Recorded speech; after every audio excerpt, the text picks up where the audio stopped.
여러분 오늘 성경 읽으셨는데 내용을 좀 아시겠어요? 무슨 내용인지? 참 어렵죠. 말씀이 저도 이 로마서를 이제 예배 시간마다 계속 강해를 하잖아요. 그러니까 제가 설교가 거의 이제 강해 설교가 되겠는데 참 어렵다는 것을 깨달아요.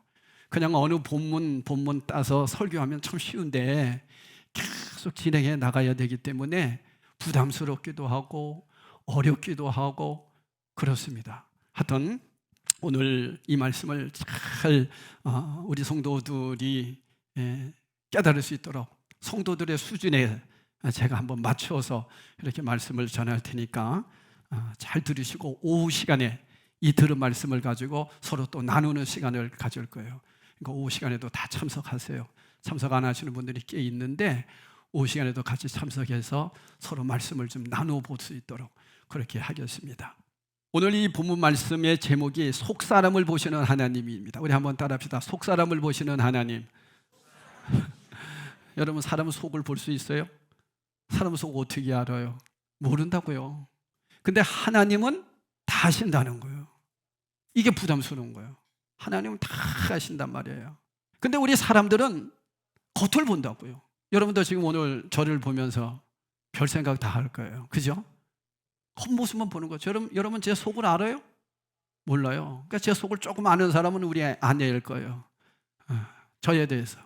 근데 다 몰라요. 저에 대해서. 근데 내 마음을 아시는 분은 하나님이기 때문에 하나님 앞에 숨길 수가 없어요. 두렵습니다, 사실. 제가 이 단에 섰다는 이 자체가 정말 두려운 마음으로 섰어요. 목회를 하면 할수록 우리 원로 목사님은 이제 목회를 다 내려놓으시니까 편안한 마음이실지는 모르지만은 저는요 목회를 하면 할수록 너무 두렵고 부담스러워요. 뭐 말씀 전하는 것 때문에 부담스러운 것이 아니고 네 말씀대로 살아내야 되는 것에 부담스러운 거예요.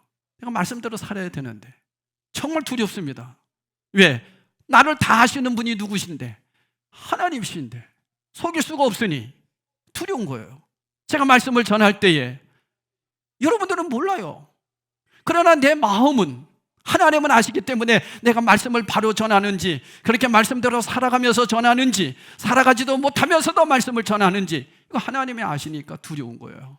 그래서 두렵고 떨리는 마음으로 여러분과 말씀을 나누니까 저는 말씀을 전하면서 한 주간 동안 이 말씀대로 내가 살아내지 못했고 이 말씀대로 살아야 되는데 그러지 못하고 사람의 겉모습만 보고 살았던 내 자신을 바라보면서 얼마나 회개하면서 말씀을 묵상하면서 내 자신을 돌이키면서 그렇게 살아가는지 몰라요. 근데 그러면 그럴수록 내 부족한 것이 막 더 드러나니까 너무 힘들어요.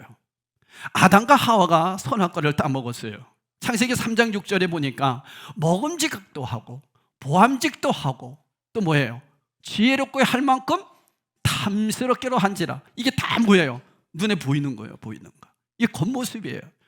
그러니까 이 하와가 너무나도 눈에 보이게 좋으니까 따먹은 거예요. 아담과 하와가 정말로 하나님의 그 약속의 말씀에 속을 보려고 한 것이 아니고 겉모습을 본 거예요. 모든 사람들은 겉을 봅니다. 근데 여러분 우리 그리스도인들은 그러면 안 된다는 거예요. 오늘 말씀의 내용이 많은 사람들이 형식적인 논리에 빠집니다. 겉모습에 빠집니다. 그러니까 사람들은 교회도 잘 치장해놔야 사람들이 은혜를 받는다고 생각하는 거예요. 그래서 그 형식주의에 빠져서 큰 교회를 짓고 거기에 성당의 그 건물 구조를 너무너무 멋지게 만들어 놓고 거기에 은혜를 받는 우상에 빠진 거예요. 형식주의. 그래서 여러분 주의가 무섭습니다. 형식주의, 율법주의, 도덕주의, 외식주의, 신비주의, 기복주의, 다 주의. 이 주의를 주의해야 돼요. 이 주의가 무서운 거예요. 그래서 오늘 여러분이 나는 신앙생활을 하는데 형식주의자가 아닌가, 다시 말하면 율법주의자가 아닌가, 다시 말하면 외식주의자가 아닌가, 다시 말하면 도덕주의자가 아닌가 한번 생각해 보시고 말씀을 들으면서 이 말씀 속에서 나를 날마다 점검하고 말씀을 통해서 나를 바라보는 그런 시간이 되기를 바랍니다. 아멘 하셔야 됩니다. 그러니까 여러분, 말씀을 들으면서 지식으로 듣게 되면 그 사람이 형식주의에 빠지는 거예요. 절대로 머리로 들으면 안 됩니다. 가슴으로 듣고 이 말씀을 통해서 나를 점검하고 나를 고쳐 나가야 되는 거예요. 그게 말씀 듣는 자세입니다. 성경 아무리 많이 읽으면 뭐합니까? 내가 그 말씀대로 살아내지 않는데, 그 말씀을 통해서 나를 점검하지 않는데, 그러면 그러지 않으면 소용없어요. 말씀 많이 읽었으면 읽은 만큼 그 사람이 달라지는 거예요. 달라져야 돼요. 이게 그리스도인이에요. 이처럼 겉, 형식, 형태에만 관심을 갖게 되는 거예요. 그러니까 형식주의자, 율법주의자, 위식주의자, 도덕주의자. 혹시 나는 그런 사람이 아닌가? 내가 그런 사람이었더라고요. 저도 겉모습 보고서 사람을 판단하고 겉모습으로 사람들을 평가하고, 저도 이 말씀을 전하면서 자유롭지 못합니다. 형편없는 목사였구나. 그러니까 여러분, 말씀을 들으면 들을수록, 믿음 생활을 하면 할수록 나는 어떤 사람이다, 부족한 사람이라는 것을 깨닫게 돼요. 17절에서 20절의 이 말씀은 율법주의자가 치중하는 5가지를 알려줍니다. 다시 말하면 그리스도인들이라고 하는 사람들에게 알려주는 내용이에요. 자, 우리 한번 읽어보겠습니다.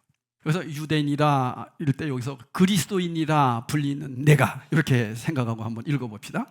유대인이라 불리는 내가 율법을 의지하며 하나님을 자랑하며 율법의 교훈을 받아 하나님의 뜻을 알고 지극히 선한 것을 분간하며 맹인의 길을 인도하는 자요, 어둠에 있는 자의 빛이요, 율법에 있는 지식과 진리의 모본을 가진 자로서 어리석은 자의 교사요, 어린 아이의 선생이라고 스스로 믿으니. 누구에게 하는 말 같아요? 우리에게 하는 말 아닙니까? 하나님의 말씀을 의지합니다. 여러분, 하나님 말씀 의지하고 오늘 오셨죠? 이 율법을 의지한다고 하는 이 유대인들에게 있어서 율법은 613가지가 되어 있어요. 지난주도 말씀드렸습니다만은 율법이라고 하는 것을 정리한 게 10계명, 그리고 좀 넓게 얘기하면 모세오경, 더 넓게 얘기하면 뭐라고 그랬어요? 성경 말씀이라고 그랬죠. 근데 유대인들은 613가지의 율법을 딱 정리를 했어요. 그래서 하지 말라 하는 것이 365개, 365일 이렇게 외우세요. 그리고 하라 하는 말씀은 248개, 이렇게 해서 총 613, 이렇게 그들은 늘 외우고 그대로 살아내려고 애썼어요. 대단하죠? 그리고 하나님을 자랑했어요. 매사에 하나님 높입니다. 모든 영광 하나님께. 여러분, 이런 예배 들어보셨어요? 이런 신방 받아보셨어요? 사업을 시작하거나 이렇게 할 때는 개업 예배, 개업 신방합니다. 근데 망했어. 망하고서 이제 폐업 감사 예배 드려보셨어요? 웃기죠? 근데 드려야 되는 거예요. 폐업했다라고 하는 것은 분명한 하나님의 뜻이 있어서 하나님이 새로운 길을 열어주시려고 하시는 길이거든요. 근데 그건 우리는 안 드려. 드려보셨어요? 그런 교회 없을걸? 근데 드려야 되는 거예요, 사실은. 앞으로 우리 교회는 혹시나 사업하다가 망했다, 그럼 꼭 예배를 드리십시다. 폐업 감사 예배. 왜? 다시 하나님께서 새로운 길을 열어주시고자 하시는 분명한 뜻이 계시기 때문이에요. 근데 하나님을 높이는 거예요. 여호와 하나님을 높여. 다 높여. 운동해가지고 이겼어. 하나님께 영광입니다. 근데 졌는데 하나님께 영광입니다. 이런 사람 봤어요? 오망불평하지요. 유대인들이 하나님께 영광 돌리는 거예요. 모든 일에. 우리도 그렇잖아요. 뭐 잘 되면 하나님 감사합니다. 하나님이 해주셨습니다. 하나님께 영광, 영광. 율법의 교훈을 받아 하나님의 뜻을 알고 하나님 뜻대로 살려고 했었어요. 우리도 하나님 뜻대로 살려고 기도하잖아요. 주기도문, 뜻이 하늘에서 이루어진 것 같이 땅에서도 이루어지게 해달라고 기도하고 살잖아요. 유대인들도 그랬다니까요. 그리고 지극히 선한 것을 분간했어요. 악한 것, 선한 것 알아요. 우리 지난주 말씀, 착한 양심, 선한 양심, 좋은 양심, 우리 양심을 갖게 해달라고 기도하고 그렇게 살아내려고 했어요. 그리고 맹인의 길을 인도해요.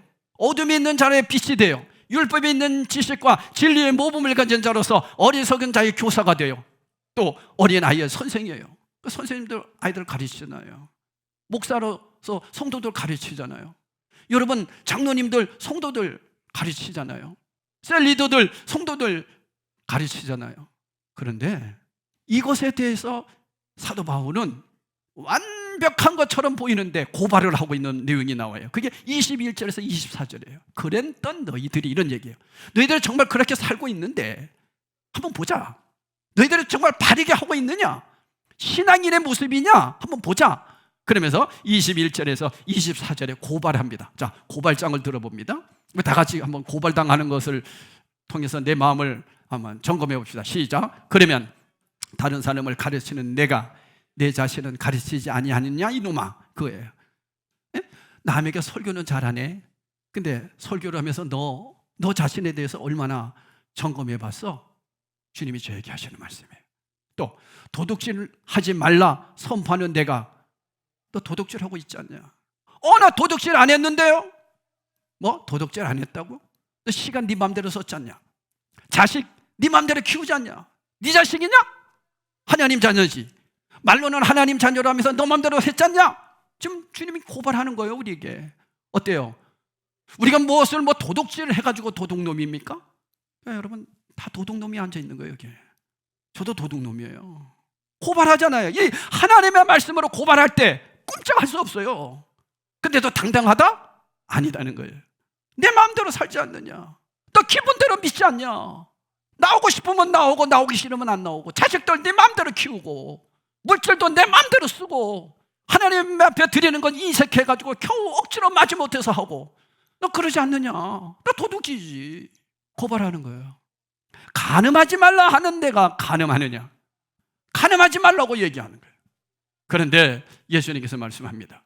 자, 마태복음 5장 27절에서 28절을 읽어보겠어요. 시작. 또 간음하지 말라 하였다는 것을 너희가 들었으나 나는 너희에게 이르노니 음욕을 품고 여자를 보는 자마다 마음에 이미 간음하였느니라. 이건 뭐예요? 마음속에서, 내 마음속에서부터 이런 마음들이 있다는 거예요, 인간은. 근데 우리는 겉으로만 내가 언제 간음했느냐? 하나님 앞에 하나님은 우리 마음을 다 보고 계신다는 거예요. 자유로워요? 자유롭지 못합니다. 하나님 앞에 우리 자신을 당당하게 내보낼 수 있어요? 못 보입니다. 그래서 여러분, 말씀 앞에 딱 서는 순간, 말씀을 듣는 순간, 나는 어떤 사람이다, 정말 더럽고 추한 자다, 이걸 말씀으로 나를 점검하는 시간이 말씀을 듣는 시간인 줄 믿습니다. 근데 어떤 분들이 그래요. 목사님은 말씀을 가지고 나만 들었다 친대. 그분은 말씀을 잘 받는 분이에요. 사실은 나를 친다고 생각하면, 그랬을 때 아멘, 내가 그런 사람입니다, 내가 말씀대로 바르게 살아내겠습니다, 그러면 그 사람 살아나는 거예요. 그러니까 말씀을 듣는 자세가 이래야 되는 거예요. 다시 말씀드려요. 머리로 말씀 들으면 형식주의자, 외식주의자가 되는 거.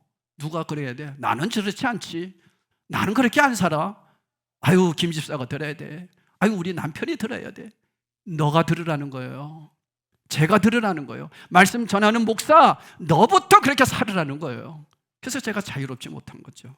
두려운 거예요. 죄송한 거예요. 부끄러운 거예요, 사실은요. 우상을 가증히 여기는 내가 신전 물건을 도둑질하느냐? 유대인들이요, 우상에 대해서 굉장히 가증스럽게 생각했어요. 그러면서도 우상에게서 바쳤던 물질들은 이들이 다 신에게, 모르는 신에게 바친 거니까 내가 가져도 상관없다 생각하고 아무 꺼림낌 없이 그렇게 내 주머니에다 차렸어요. 그러니까 주님께서 그 모습을 보면서 너는 우상을 통해서 네가 도둑질하는 자다고 얘기하는 거죠. 자, 그러면 우리 자신은 어떻습니까? 주님 앞에 과연 우상을 섬기지 않죠. 우리가 무슨 돌을 섬깁니까? 뭐 부처를 섬깁니까?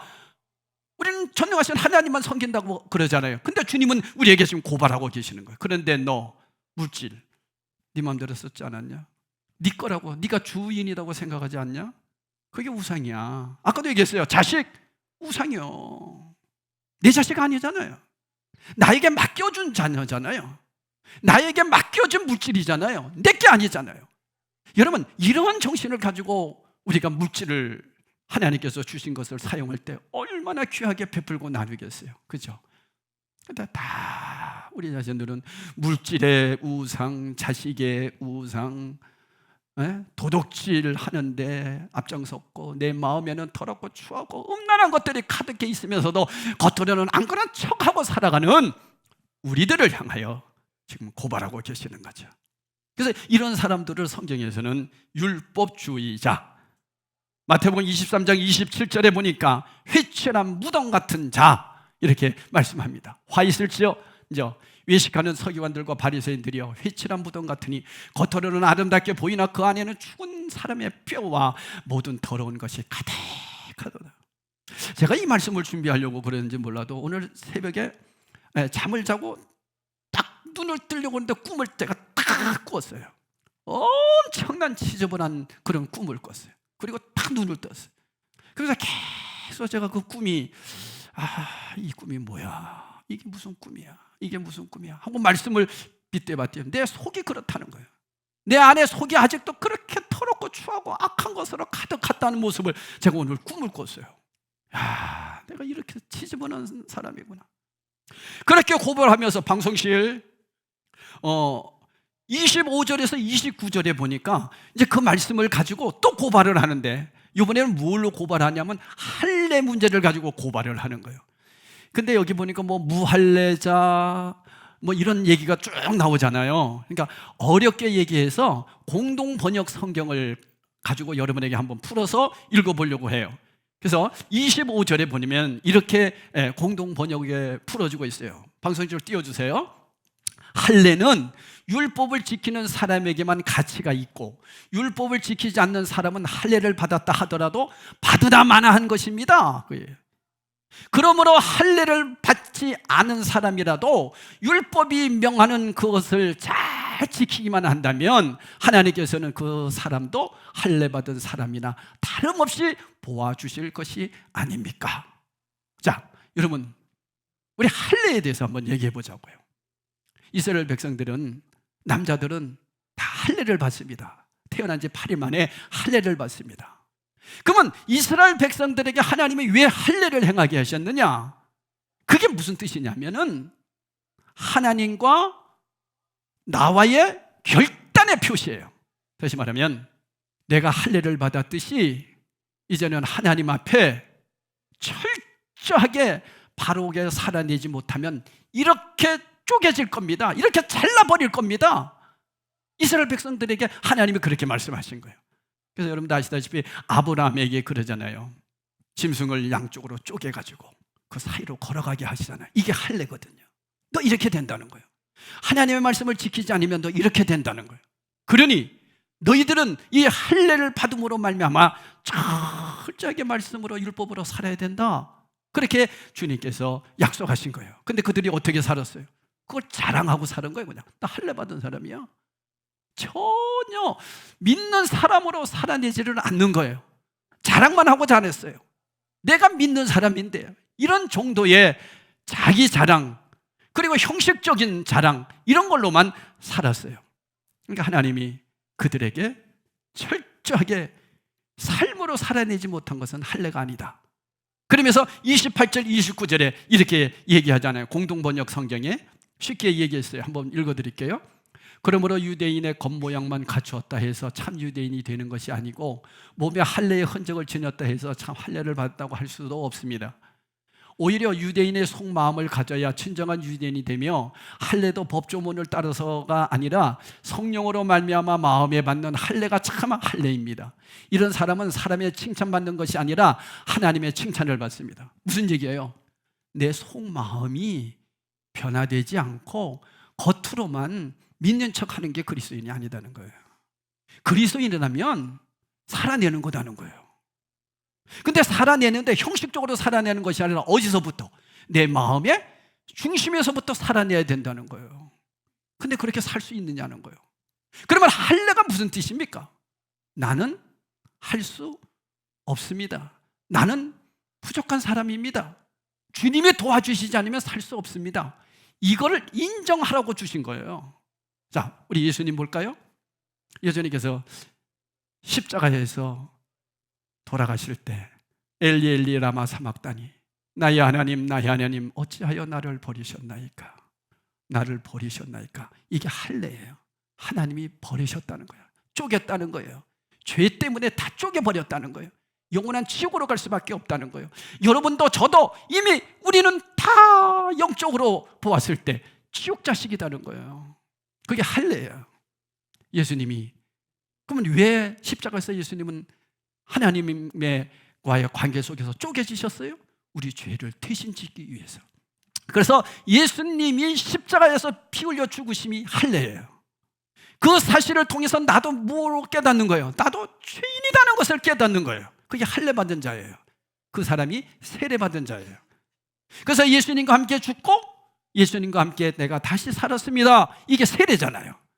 이런 삶을 살아가는 사람은 주님의 전적인 은혜 속에서 살게 되는 거예요.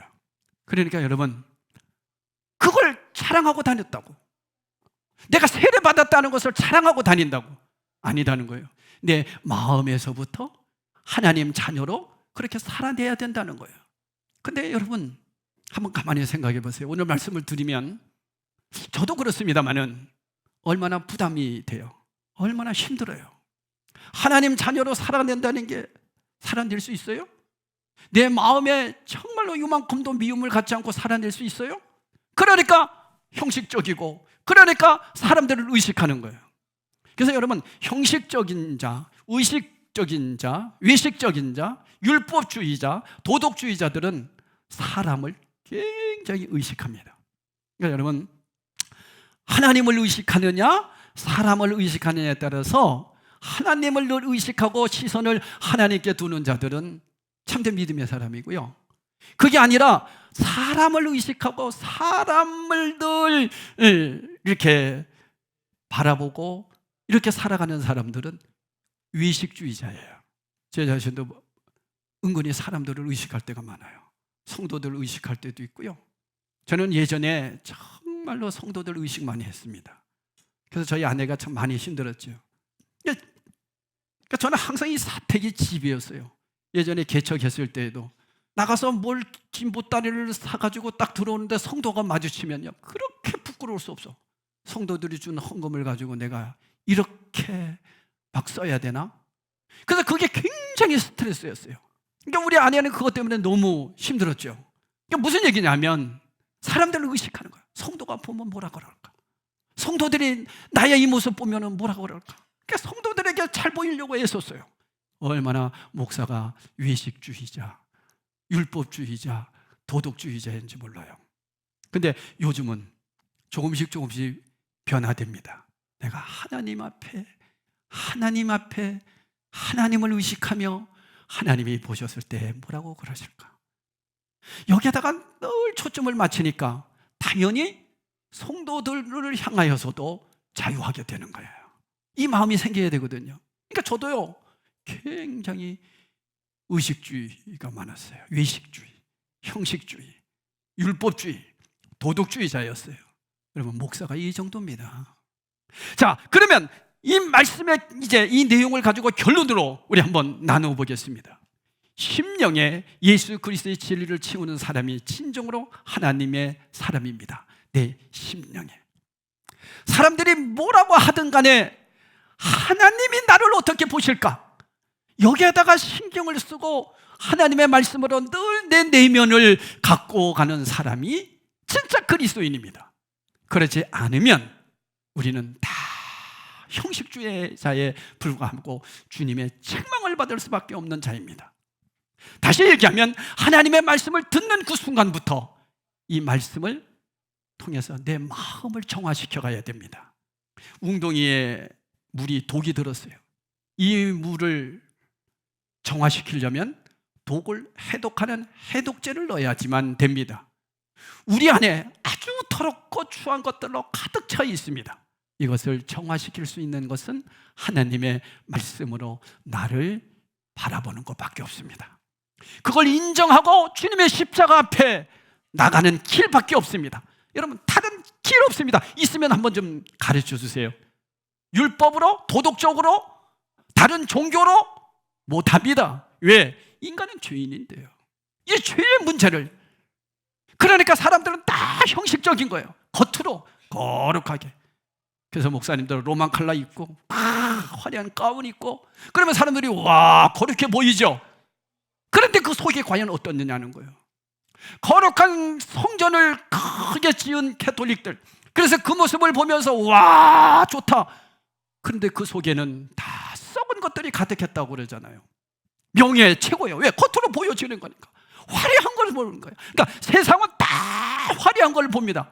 우리 눈, 육의 눈은 화려한 것만 봅니까? 익숙해져 있는 겁니다. 그러니까 내 내면을 고치려고 안 해요. 그런데 우리 그리스도인들은 하나님의 말씀을 듣는으로 인하여 그 말씀을 통해서 난 내면을 들춰보는 거예요. 그래서 여러분 예배 시간이 뭐냐? 하나님의 말씀으로 내 내면을 쫙 찍어보는 거예요.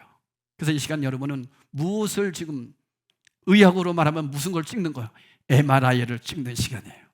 다 찍어요. 근데 내가 찍어야 돼. 말씀으로 나를 찍어보는 거예요. 오늘 말씀의 결론이 뭐냐? 그래서 우리는 아무것도 할 수 없는 존재라는 거예요. 여러분 살아낼 수 있어요? 못 살아내요. 어떻게 우리가 하나님 말씀대로 다 살아냅니까? 613가지를 다 지킨다고요? 겉으로는 지킬 수 있죠. 그래서 제가 예전에 성지 순례 갔을 때 얘기했잖아요. 주일날이었어요.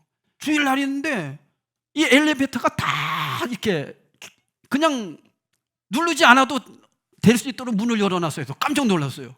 왜 그러냐면 유대인들은 이거 누르는 것도 안식일을 범하는 거기 때문에 이거 안 누르려고 미리 다 눌러놓은 거예요. 그렇게 형식적인 거야. 여러분 그렇지 않습니다.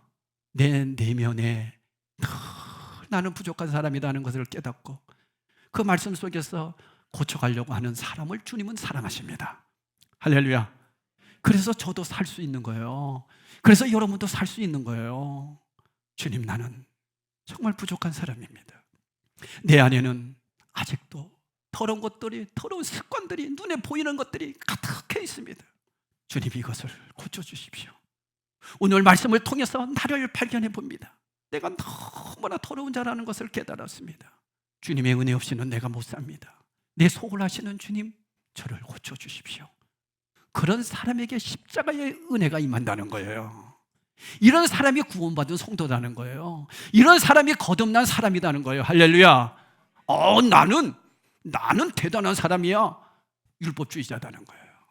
나를 볼 줄 모르는 것, 나를 대단하게 여기는 것, 하나님은 원하지 않는다는 거예요. 그러니까 여러분, 교회 안에서 우리는 함부로 누구를 청지할 수도 없어. 사실은 내가 남을 가르치면서 너는 너 자신을 고치려고 해봤냐? 오늘 말씀이 그거잖아요. 그러니까 목사는 설교는 잘하면서 내 자신을 돌아보지 않는다면 나도 외식주의자였단 말이에요. 그래서 이 말씀을 가지고 한 주간에도 저도 얼마나 고민하고 살았는지 몰라요.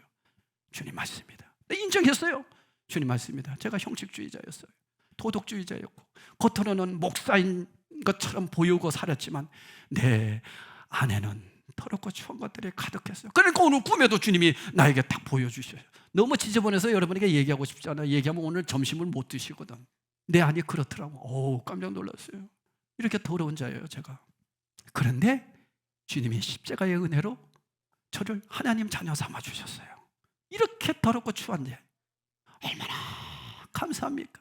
얼마나 감사합니까? 그러니까 주님의 그 사랑 때문에, 주님의 그 감격 때문에 그냥 가만히 있을 수가 없는 거죠. 부족하지만 이제는 하나님 은혜로 살아내 보겠습니다. 성령님 도와주십시오. 그러니 기도 안 하고서는 못 이겨내죠. 그래서 다 말씀을 붙잡고 기도하려고 애쓰는 거예요. 주님 힘 주십시오. 주님 나에게 이길 힘을 주십시오. 그럴 때 성령이 나를 도와주셔서 이기게 해주시는 거죠. 이것이 그리스도인이에요. 참된 믿음은 내면에서 바깥으로 작용합니다. 내면의 그러한 믿음을 가지고 정말로 바르게 살려고 하면 할수록 겉으로 나오는 거예요. 그래서 여러분, 내가 겉으로 나오는 것들이 내 안에 있는 거예요. 오늘 제가 그런 것을 발견하게 되는 거죠.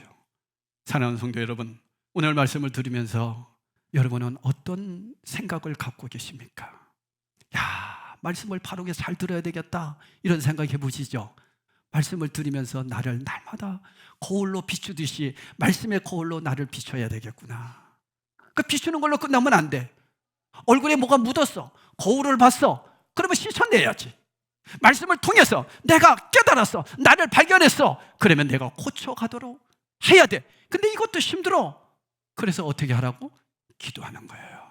그래서 여러분, 기도는 나를 발견해서 고쳐서 하나님의 사람으로 만들어질 수 있도록 성령님께 구하는 거예요. 그걸 구하는 거예요. 그게 기도예요. 근데 우리는 너무나도 자꾸만 땅의 것만 구하니 그리스도인으로 형식주의자가 되어버리고 마는 거예요. 하늘의 것을 구하는 거예요. 내가 변하려고 구하는 거예요. 이런 기도의 사람이 얼마나 멋지게 살아내겠습니까? 이런 마음을 가지고 우리가 성찬식을 오늘 하는 거죠. 그래서 여러분, 성찬식이라고 하는 것은 보여지는 말씀이에요. 제가 여러분에게 선포한 말씀은 안 보이는 말씀이에요. 그래서 안 보이는 말씀이지만 말을 통해서 여러분의 말씀에 가다듬었습니까? 다시 한번 성찬을 통해서 내가 예수님의 떡과 포도주를 먹고 마심으로 주님, 내가 그런 사람으로 살겠습니다. 결단하는 시간이 성찬이신 거예요. 그래서 여러분, 예배는 반드시 말씀과 성찬이 같이 가야 되는 거죠. 그런데 종교개혁에서 이것을 잃어버렸어요. 캐톨릭에 빼앗겨버린 거였죠. 그러니까 무슨 절기만 있으면 성찬식을 한 거예요. 아니에요. 매주마다 해야 되는 거예요. 오늘 여러분 말씀을 통해서 다시 한번 다짐했습니까? 성찬식을 통해서 확신을 갖기를 축복합니다. 나는 할 수 없습니다. 주님이 해주셔야 됩니다. 맞습니다. 저는 죄인입니다. 주님의 은혜로 산 사람입니다.